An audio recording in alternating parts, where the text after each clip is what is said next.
Video के अंदर हम लोग डिस्कस करने वाले एक बहुत ही sensitive topic right to die के बारे में। देखो आर्टिकल 21 ऑफ द कॉन्स्टिट्यूशन जो कि हमें फंडामेंटल राइट देता है राइट टू लाइफ की, क्या राइट टू लाइफ के अंदर हर आदमी के पास यह भी अधिकार है कि वो अपनी लाइफ को एंड कर सकता है, that is right to die. Right to die जिसे यूथेनेशिया भी बोला जाता है, इसके बारे में आज इस वीडियो में हम डिटेल में डिस्कस करेंगे। पर उससे पहले आज ये डिस्कशन का कारण क्यों बना, क्योंकि सुप्रीम कोर्ट ने recently Harish Rana versus union of India के अंदर पहली बार किसी को राइट टू डाई एग्जीक्यूट करने के लिए ऑर्डर पास किया है। तो आइए इसको स्टार्ट करते हैं। देखो सबसे पहले, क्या एक आदमी अपने लिए डेथ चूज कर सकता है? क्या राइट टू डाई मतलब क्या अपनी डेथ को चूज करने का अधिकार रखता है हर आदमी? अब इसके ऊपर बहुत सारी डिबेट है। देखो आर्टिकल 21 जो कि राइट टू लाइफ देता है, राइट टू लाइफ के अंदर राइट टू डाई क्या इंक्लूडेड है, इसके ऊपर डिबेट क्या है। सबसे पहले इंडिविजुअल ऑटोनॉमी, हर एक आदमी के पास फ्रीडम है, उसको जब वो जी रहा है तो कहीं ना कहीं उसको मरने का भी अधिकार क्या होना चाहिए। अब ये फ्रीडम, चॉइस ऑफ फ्रीडम की बात आ जाती है, ह्यूमन डिग्निटी की बात आ जाती है। एंड एक और यहां पे दूसरी साइड अगर हम देखें आर्गुमेंट, स्टेट को प्रोटेक्शन भी तो करनी है लाइफ की। अगर हर आदमी देश के अंदर सुसाइड करने के लिए चल पड़ेगा, अपनी डेथ को क्लेम करने के लिए चल पड़ेगा, तो देश में बचेगा कौन? इसीलिए गवर्नमेंट का भी, स्टेट का भी यहां पे कहीं ना कहीं काम आता है कि लाइफ को प्रोटेक्ट करना है। दूसरी साइड फ्रीडम या ऑटोनॉमी, हर आदमी का अधिकार कि भाई जी रहा है तो वो अपनी डेथ भी क्लेम कर सकता है। एंड कहीं ना कहीं मेडिकल एथिक्स। अब सोचो एक आदमी को जिसको जो बेसिकली ट्रीटमेंट ले रहा है किसी हॉस्पिटल में, राइट टू डाई अगर सपोज 100% अलाउ कर दिया जाए, और इसके अंदर मेडिकली इसके अंदर कितनी ज्यादा करप्शन हो सकती है, किसी की भी डेथ कॉज कर दी ये कह के कि उसने तो अपनी राइट टू डाई क्लेम करी थी। तो ये सब चीजें भी, ये सारे एस्पेक्ट्स भी हमें इसी टॉपिक के अंदर समझने हैं। And that is the reason कि हम इसको राइट टू डाई को 100% तरीके से इंप्लीमेंट नहीं कर सकते आर्टिकल 21 के अंदर। अब जब हम राइट टू डाई की बात कर रहे हैं तो यहां पे दो बड़े इंपॉर्टेंट एस्पेक्ट अराइज हो जाते हैं। एक तो है सुसाइड, भाई डेथ कैसे, या तो सुसाइड, दूसरा आ जाता है यूथनेशिया। सुसाइड अगर हम आईपीसी के अंदर बात करें, आईपीसी के हिसाब से, इंडियन पीनल कोड के हिसाब से attempt to suicide was punishable. लेकिन अगर हम बीएनएस के अंदर देखें, हम जो आईपीसी को रिप्लेस कर दिया बीएनएस ने, भारतीय न्याय संहिता के अंदर अटेम्प्ट टू सुसाइड जैसा कोई ऑफेंस हमें देखने को नहीं मिलता। इसका मतलब वो आदमी जो सुसाइड कर लेता है, अब उसकी तो डेथ ही हो गई, उसको तो सजा वैसे भी कभी नहीं दी जा सकती, प्रैक्टिकली पॉसिबल नहीं है। पर वो जो सुसाइड करने के लिए अटेम्प्ट करता है, अपने सुसाइड में फेल हो जाता है, पहले आईपीसी में उसको सजा मिला करती थी, अब उसको, अब क्योंकि पनिशेबल ऑफेंस ही नहीं है तो सजा मिल नहीं सकती, it is no longer an offence now. पर हम सुसाइड की यहां पे बात नहीं कर रहे हैं, हम बात कर रहे हैं यूथनेशिया की, जो कि एक्चुअल में राइट टू डाई के बारे में बताता है। अब euthanasia that is right to die दो तरीके से, मेजरली पूरे वर्ल्ड में दो तरीके से इसको समझा जाता है, active euthanasia and passive euthanasia. Active euthanasia जहां पे कुछ करके किसी की डेथ कॉज की जाती है, फॉर एग्जांपल कोई इंजेक्शन दे दिया जिससे कि उस बंदे की डेथ हो गई, उस पेशेंट की डेथ हो गई। दूसरी side passive euthanasia, passive euthanasia के अंदर कुछ नहीं करके पेशेंट की डेथ की कॉज की जाती है। फॉर एग्जांपल पेशेंट अगर लाइफ सपोर्ट सिस्टम पे, वेजिटेटिव स्टेट में है, जहां पे लाइफ सपोर्ट सिस्टम लगा हुआ है, उसके लाइफ सपोर्ट सिस्टम को बंद कर दिया, पेशेंट की डेथ हो जाएगी, that is withdrawing of life support system. या कोई दवाई चल रही है, उसकी दवाई रोक दी, उस बंदे की डेथ हो जाएगी, that is passive euthanasia. So there are two kinds of euthanasia, active and passive.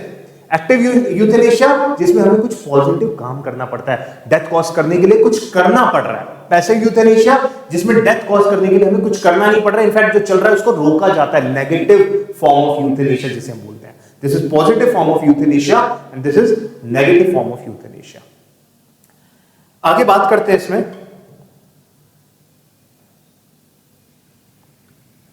Supreme court की बेसिकली इंटरप्रिटेशन क्या है राइट टू डाई के ऊपर, यूथनेशिया के ऊपर। देखो सबसे पहले 1994 के अंदर सुप्रीम कोर्ट की जजमेंट आई, landmark judgment P Ratiram versus union of India, जहां पे अटेम्प्ट टू सुसाइड को अनकॉन्स्टिट्यूशनल डिक्लेयर किया। आईपीसी के अंदर जब अटेम्प्ट टू सुसाइड जो पनिशेबल था उसको अनकॉन्स्टिट्यूशनल डिक्लेयर कर दिया गया। कैसे? अगर कोई आदमी आर्टिकल 21 का यूज करके, अगर किसी आदमी ने किसी के पास लाइफ का अधिकार है, राइट टू लाइफ है, फंडामेंटल राइट है आर्टिकल 21 के अंदर, तो सुप्रीम कोर्ट ने कहा उसको डेथ का बेसिकली चूज करना, ऑप्शन लेना, ये उसकी फ्रीडम ऑफ चॉइस होनी चाहिए, ये उसकी फ्रीडम होनी चाहिए, उसकी इंडिविजुअल ऑटोनॉमी होनी चाहिए कि वो अपनी डेथ को एंड करना चाहता है। और अगर सोचो वो आदमी जो सुसाइड करने गया और वो अपने एक्ट के अंदर फेल हो गया, वो ऑलरेडी कितना मेंटल ट्रॉमा के अंदर होगा, और हम उसको उस टाइम पे पनिश कर दें, ये कितना एथिकली गलत होगा। ये सब रीजनिंग देकर के सुप्रीम कोर्ट ने पी रतिराम के अंदर अटेम्प्ट टू सुसाइड को अनकॉन्स्टिट्यूशनल डिक्लेयर किया। हाउएवर राइट टू डाई या यूथेनेशिया के ऊपर यहां पे बहुत ज्यादा डिटेल में कोर्ट ने इसको डिस्कस नहीं किया, लेकिन अटेम्प्ट टू सुसाइड को अनकॉन्स्टिट्यूशनल डिक्लेयर किया। पर उसके इमीडिएटली बाद 1996 के अंदर ज्ञान Kaur versus state of Punjab के अंदर कोर्ट ने वापस इस जजमेंट को ओवररूल किया और अटेम्प्ट टू सुसाइड को वापस से पनिशेबल ऑफेंस बना दिया कि इट इज, जो यहां पे जो अटेम्प्ट टू सुसाइड था उसको अनकॉन्स्टिट्यूशनल किया, यहां पे ज्ञान कौर के अंदर वापस से उसको कॉन्स्टिट्यूशनल कर दिया। कोर्ट ने कहा कि भाई एक आदमी जब वो he is living not individually, मतलब कोई भी आदमी जब जी रहा है तो अकेले में आइसोलेशन में कोई ना रह रहा है, उसका जो भी उसके एक्ट्स होते हैं वो पूरी सोसाइटी के ऊपर कुछ ना कुछ इंपैक्ट आता है। अब एक आदमी जो सुसाइड करना चाहता है, सोचो अगर वो अपने सुसाइड में कामयाब हो जाए, वो सुसाइड कर लेता है, तो हर आदमी ये अपने लिए एस्केप रूट बना लेगा, कुछ भी परेशानी होगी तो सुसाइड कर लेगा। एंड जो मैंने शुरू में बताया था, स्टेट का ये काम है लोगों की लाइफ को प्रोटेक्ट करना, सोचो वो स्टेट कैसे परफॉर्म करेगी। तो इन ग्राउंड्स पे कोर्ट ने कहा कि हर आदमी जो भी एक्शन लेता है उसके रिजल्ट्स, उसके कॉन्सिक्वेंसेस सिर्फ उसके ऊपर नहीं अप्लाई होते, पूरी सोसाइटी पे अप्लाई होते हैं। एंड इसीलिए attempt to suicide is a punishable offence. Yes, suicide practically हम उसको पनिशेबल नहीं कर सकते, बट अटेम्प्ट टू सुसाइड को पनिशेबल बनाया गया। फिर फर्दर 2011 के अंदर, एक्चुअल में यहां से अगर हम देखें 2011 से सुप्रीम कोर्ट के पास यूथेनेशिया के बारे में हमें इंटरप्रिटेशन देखने को मिली। सबसे पहला यूथेनेशिया के ऊपर जो जजमेंट आई Aruna Shahbag versus union of India, जहां पे एक नर्स के ऊपर, एक हॉस्पिटल में जो नर्स थी, उसी हॉस्पिटल के वार्ड बॉय ने सेक्सुअल असॉल्ट किया, जिसकी वजह say that girl went in vegetative state, और 37 ईयर्स से कॉन्टिन्यूसली वो वेजिटेटिव स्टेट में थी। जबकि अगर मेडिकल ओपिनियन देखें तो वहां पे क्लियरली मेंशन था कि इसको कभी भी बेसिकली कॉन्शियस होना पॉसिबल नहीं है। तो एक तरीके से आर्टिफिशियल लाइफ वो जी रही थी, जहां पे उसने क्लेम किया, मतलब उसकी फैमिली ने क्लेम किया कि हमें इसको राइट टू डाई देना चाहिए, यूथेनेशिया अलाउ करना चाहिए।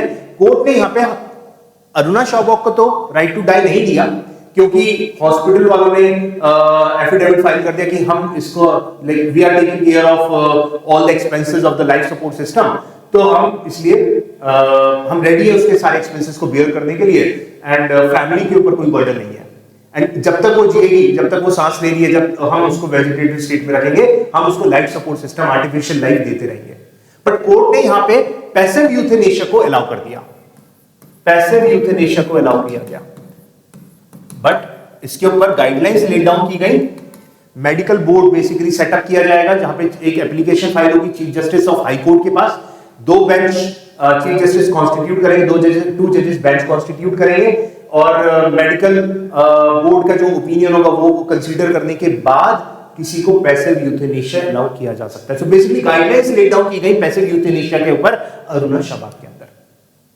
एंड फाइनली सबसे इंपॉर्टेंट जजमेंट आई 2018 में common cause versus union of India, जो कि 5 जजेस bench, constitutional bench headed by chief justice Deepak Mishra, उन्होंने यहां पे पैसिव यूथेनेशिया के बारे में बेसिकली ये बोला कि yes, right to die is a part of article 21 of the constitution. पहली बार ये बात बोली गई, right to die article 21 of the constitution के अंदर इंक्लूडेड है। राइट, सो हर आदमी के पास right, in fact right to die with dignity, मतलब हर आदमी के पास, अगर वो जी नहीं पा रहा है, इसको वो सोचो इतना पेन में है, प्रेशर में है, उसको आर्टिफिशियल लाइफ दे रखी है, तो उसको अपनी लाइफ को एंड करने का अधिकार मिलना चाहिए। Right to die with dignity के बारे में कोर्ट ने यहां पे बेसिकली इंटरप्रेट करते हुए आर्टिकल 21 को अलाउ कर दिया। एंड अब रिसेंटली 2026 में, अभी कुछ ही दिन पहले, सुप्रीम कोर्ट ने first time Harish Rana versus union of India के अंदर, जहां पे एक 32 इयर्स ओल्ड पेशेंट जो कि पिछले 13 साल से कोमा के अंदर है, वेजिटेटिव स्टेट में है, लाइफ सपोर्ट सिस्टम पे है, वहां पे पैसिव यूथेनेशिया को अलाउ किया कि आप बेसिकली डॉक्टर्स को कहा कि आप इसके जो आर्टिफिशियल लाइफ दे रखी है, लाइफ सपोर्ट सिस्टम है, आप उसको बंद कर सकते हो, क्योंकि डॉक्टर्स का क्लियर ओपिनियन था कि इसका कॉन्शियस होना वापस से वो पॉसिबल नहीं दिख रहा है। So this is for the first time यहां पे सुप्रीम कोर्ट ने पैसिव यूथेनेशिया को अलाउ किया, इन द सेंस कि वो एग्जीक्यूट हो पाया। सो ये रहा हमारा basically judicial interpretations.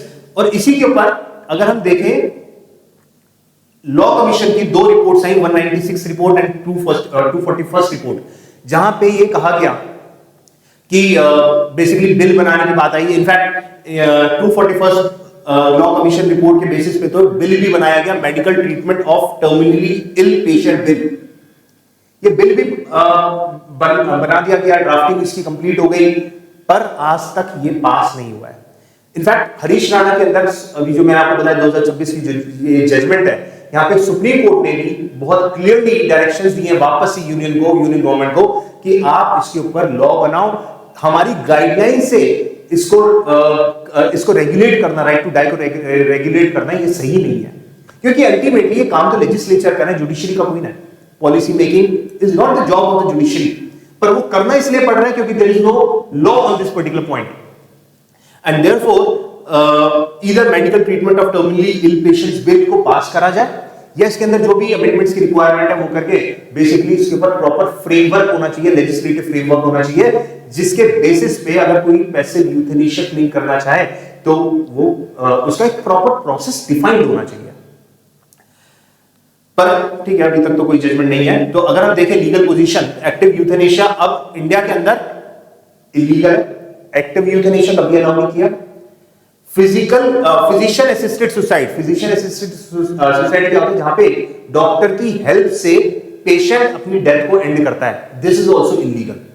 What is allowed is passive euthanasia.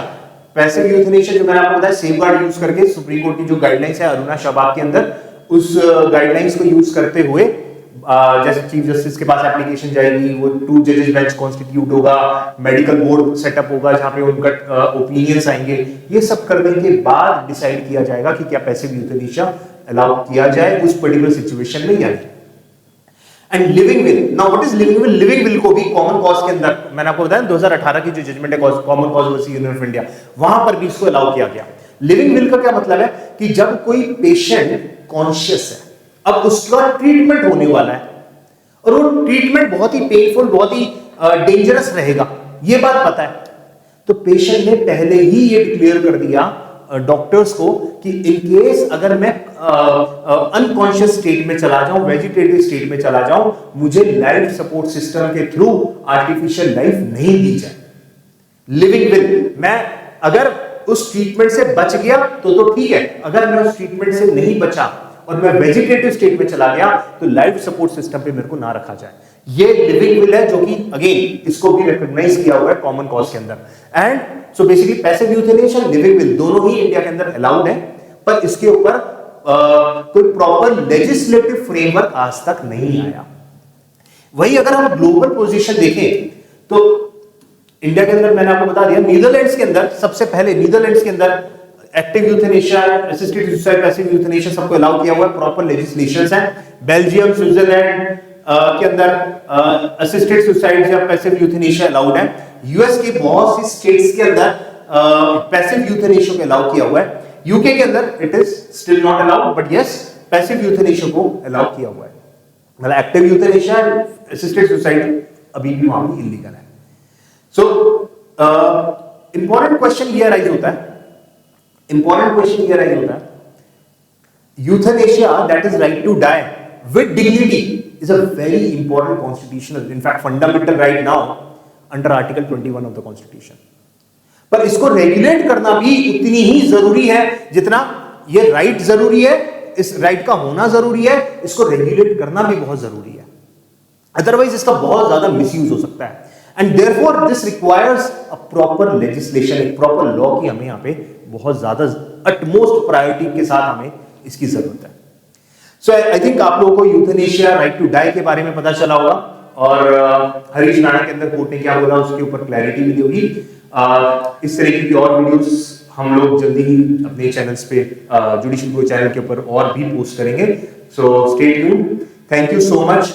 In case अगर आप हमारे जुडिशियल कोचिंग के साथ जुड़ना चाहें तो हमारी ऐप को डाउनलोड कर सकते हैं, और हमारा गुरुग्राम के अंदर सेंटर है, इस सेंटर पे विजिट कर सकते हैं। कोई भी डाउट्स है आपको प्रिपरेशन को लेकर के तो इस नंबर पे कॉल करके हमसे कनेक्ट कर सकते हैं। Thank you so much, best of luck.